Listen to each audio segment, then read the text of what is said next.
Hello guys, welcome back. In this video I'm going to show you how to set bio on Telegram. Be sure to watch the video to the very end so you don't make any mistakes.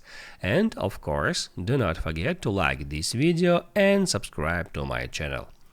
So let's begin and first open up Telegram app.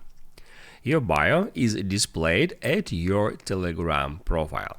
Anyone can open up conversation with you, then they can hit at your name and right here anyone can check your bio.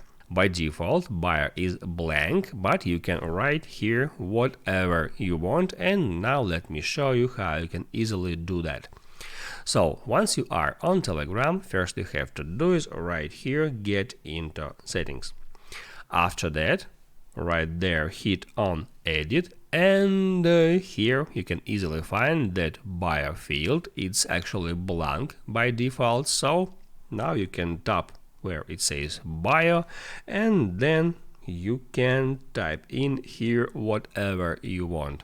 After that, once you finished, you can hit on done to save the changes.